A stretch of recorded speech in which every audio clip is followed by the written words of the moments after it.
Bom dia, a paz do Senhor, meus irmãos, que Deus abençoe a todos, amém? Eu espero que todos estejam bem. Queridos irmãos, hoje entramos no último dia de leitura e exposição do livro de Juízes, capítulos 20 e finalizando no capítulo 21. Convido aos irmãos para estar comigo nesse breve momento de oração, pedindo ao Senhor que se faça presente em nosso meio, na nossa vida, tá bom? Pai amado querido, nós te louvamos, Senhor, te agradecemos, porque o Senhor é bom. Obrigado, Senhor, porque em todos os momentos o Senhor está conosco. Essa foi uma promessa que o Senhor fez, que estaria conosco todos os dias.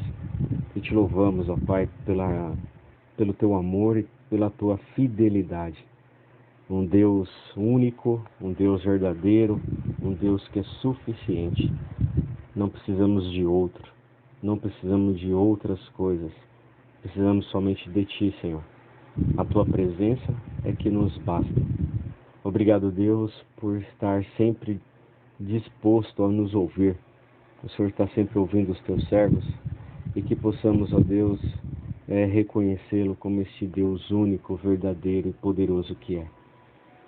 Te agradecemos, ó Deus, pela oportunidade que o Senhor nos concede dia após dia de ler e meditar nas Sagradas Escrituras. Pedimos ao Senhor que dê forças aos irmãos, aos cristãos espalhados pelo mundo, onde há países, há lugares onde que esse privilégio ele é tirado. Esse privilégio, muitas das vezes, acaba resultando em morte. Muitos lugares aí que são proibidos de lerem a palavra, de manifestarem a sua fé. Que o Senhor, ó Pai, esteja com esses irmãos, cuide deles, ó Pai, em cada detalhe. Cubra-os, ó Deus, com o teu sangue. Que os seus anjos, ó Pai, estejam ao redor desses irmãos e que eles continuem firmes, fortalecidos na fé que vem pela tua palavra.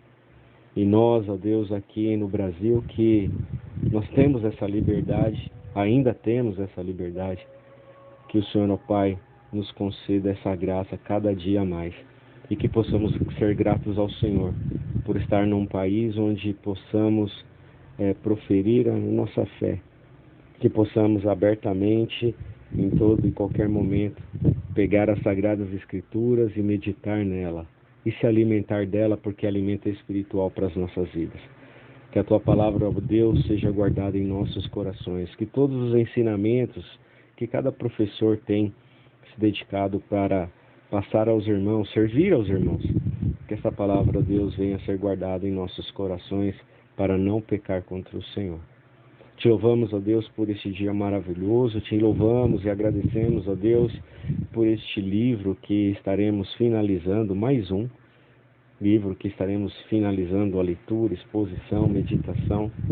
Quantos irmãos neste grupo, lendo a mesma palavra, lendo o mesmo texto e tendo experiências diferentes, porque o Senhor trabalha de formas diferentes na vida de cada um de nós.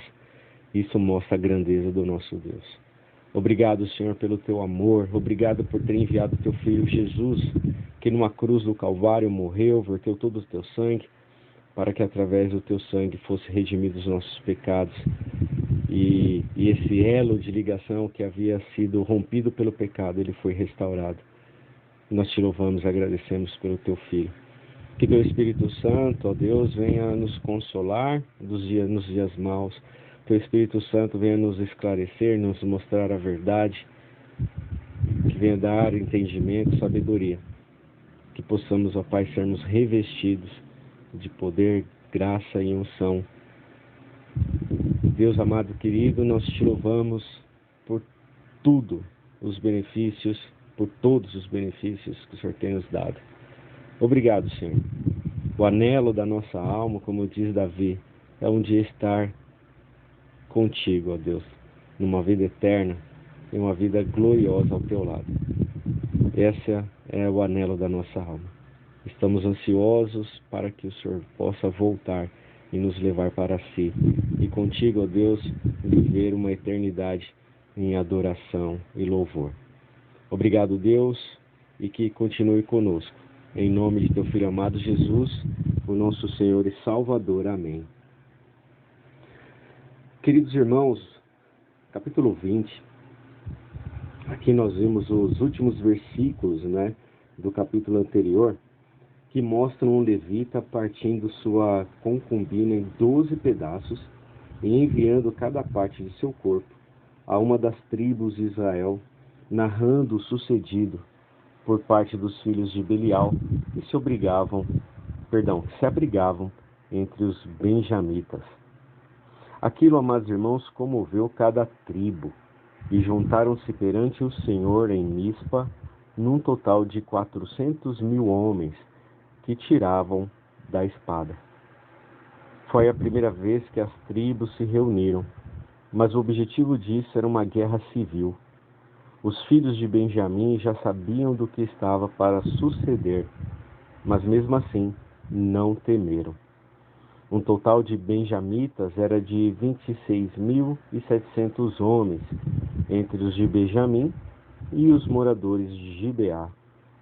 Uma guerra civil, queridos irmãos, estava para ter início, e seria um massacre por causa da grande quantidade de homens de Israel contra uma só de suas tribos. Primeiramente consultaram um levita, e ele contou todos os detalhes do sucedido, e como partiu e distribuiu o corpo entre as tribos, e mostrou toda a sua indignação contra os filhos de Belial.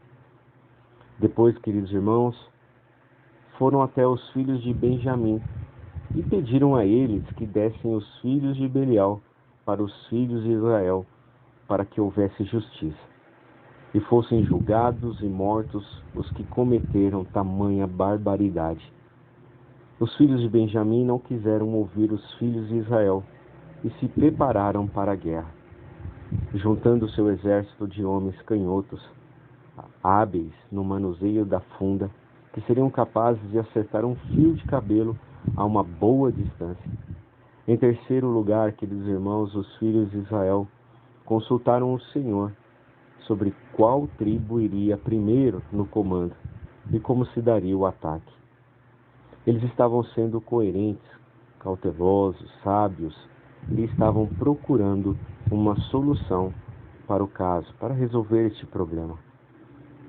Nessa época, queridos irmãos, a arca do Senhor e o sacerdote, com a estola sacerdotal, se encontravam em Betel. Na hora da consulta, uma linguagem semelhante é usada aquela no início de Juízes, quando se perguntou quem seria o líder contra os cananeus. Acho que capítulo 1, versículo 1 diz isso. E Judá, irmãos, deu a mesma resposta aqui. Deus escolhe a tribo de Judá. Aqui o livro já estava dando a deixa para a situação que em breve enfrentaria com Saul, benjamita, de Gibeá, que de forma incrível, queridos irmãos, foi ungido em Mispa. Eram todos contra Benjamim, e Benjamim sustentando uma mentira, dando proteção a gente perversa, a homens malignos, e se opondo à união das tribos, querendo ainda prevalecer contra todos, mesmo sendo minoria. A história dos reis de Israel começará mesmo com Benjamim, mas seu fim, como aqui, terá um desfecho de forma desagradável. Na primeira investida, queridos irmãos, os hábeis filhos de Benjamim aniquilaram 22.000 homens, quase que cada um eliminou um ao outro, pois eles eram 26.700 homens. Novamente, os filhos de Israel se humilham perante o Senhor e consultando, pois a primeira baixa foi muito grande, e insistem com o Senhor que os manda ir novamente. Na segunda investida, 90 hábeis filhos de Benjamim matam mais de 18.000 homens, que já totalizavam os 40.000 homens mortos dos filhos de Israel. Mais uma derrota, irmãos, e novamente se voltam ao Senhor e jejuam, e oram, invocam ao Senhor, e ele lhes responde que agora daria a eles vitória, e Benjamim seria entregue finalmente a eles. Dessa vez, queridos irmãos, eles foram espertos e montaram emboscadas para apanharem os já confiados filhos de Benjamim. Eu fico aqui, amados irmãos, pensando, às vezes, em relação aos patriarcas Jacó e José, que se estivessem vivos e vendo isso, o que fariam? Seus filhos brigando entre si, esquecendo da aliança com seu Deus forte e protetor. E que teimosia de Benjamim em proteger aqueles homens maus. Tudo isso, queridos irmãos, estava acontecendo porque eles foram infiéis ao Senhor e não guardaram aliança com Deus. E cedo se esqueceram das instruções de Moisés e Josué. Como o povo que deveriam expulsar, fizeram alianças e estavam agora pagando o preço da sua desobediência. As emboscadas, queridos irmãos, deram certo e começaram a destruir e matar os benjamitas. E a carnificina, se é que eu posso dizer assim, foi grande, a ponto de quase aniquilar num só dia uma das 12 tribos dos filhos de Israel. Somente sobraram 600 homens que se esconderam e fugiram para o deserto, a penha de Rimom, e ficaram na penha de Rimom durante um período de 4 meses. Juízes, amados irmãos, capítulo 20, nos oferece lições profundas sobre a busca pela justiça. Ele nos mostra que a justiça pode ser difícil de alcançar, mas que a determinação e a perseverança são essenciais. Além disso, destaca a complexidade moral envolvida na busca por justiça, já que as tribos de Israel enfrentam seus próprios irmãos de tribo em nome da retidão. A história também, irmãos, nos lembra que a busca pela justiça pode ter consequências profundas e, às vezes, trágicas. A derrota, irmãos, e quase extinção da tribo de Benjamim são um lembrete das complexidades morais e emocionais envolvidas na busca pela justiça. E à medida que a gente continua, irmãos, lendo o texto, o desenrolar, do capítulo 20, somos levados a refletir sobre as implicações mais amplas dessa busca por justiça e as lições que podemos aplicar em nossas próprias vidas. Esta é a história cativante que nos desafia a considerar as questões morais e éticas que enfrentamos em nossa busca pela justiça e pela retidão. Com isso, queridos irmãos, finalizamos a leitura do capítulo 20. Iniciando, amados irmãos, o capítulo 21, aqui nós veremos que depois da matança dos benjamitas, os israelitas enfrentaram um novo problema. Quase toda a tribo de Benjamim fora destruída, e outras tribos tinham jurado que não permitiriam que suas filhas se casassem com os benjamitas restantes.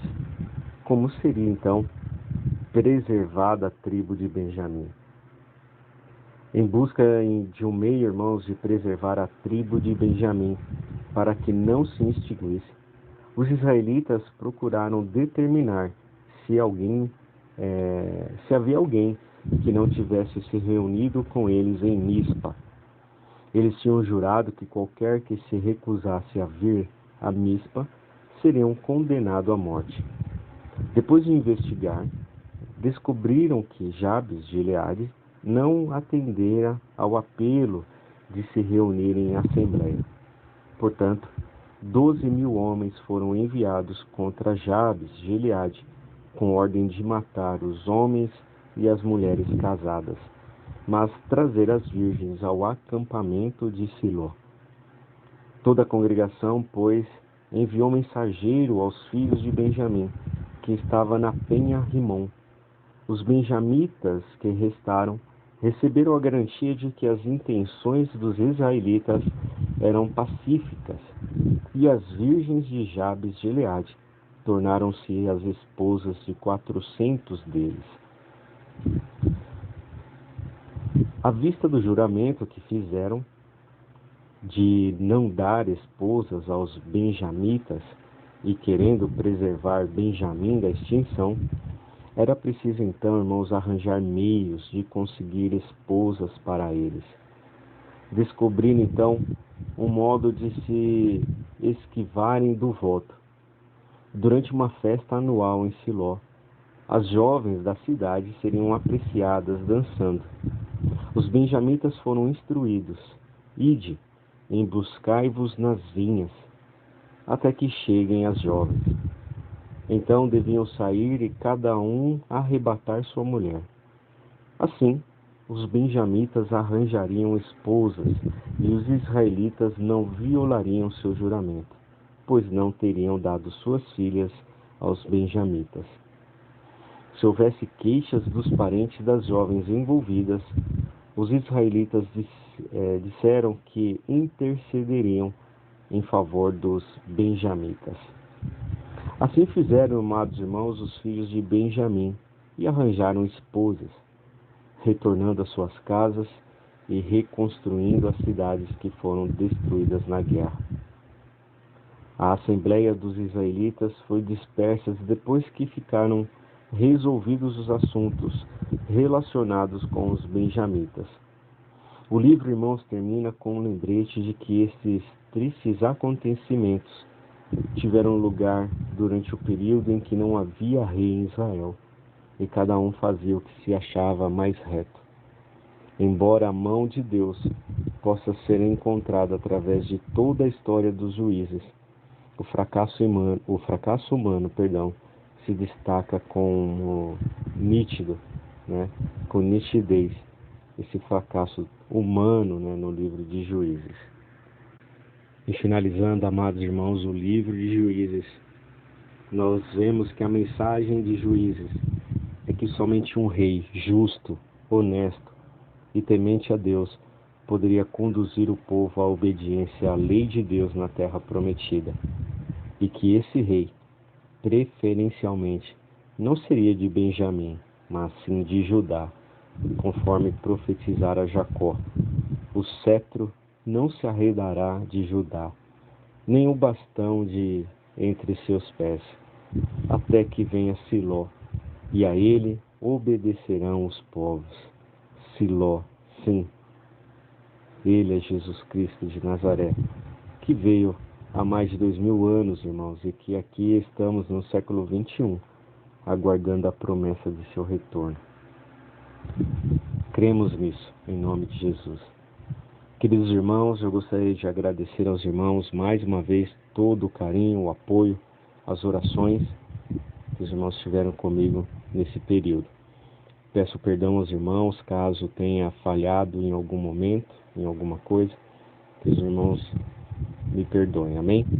Um forte abraço, fiquem com Deus, que Deus os abençoe grandemente, que a palavra de Deus seja realmente guardada em nossos corações e que possamos mais que guardar, também aplicar no nosso dia a dia. E como igreja, aguardamos o retorno do nosso Senhor, para estar com Ele na glória, louvando, adorando e bendizendo o Teu nome. Obrigado, irmãos, por todo esse momento. Um forte abraço, fiquem com Deus e até o próximo livro, se assim o Deus permitir, tá bom? Um forte abraço, fiquem com Deus, fiquem na paz e até mais.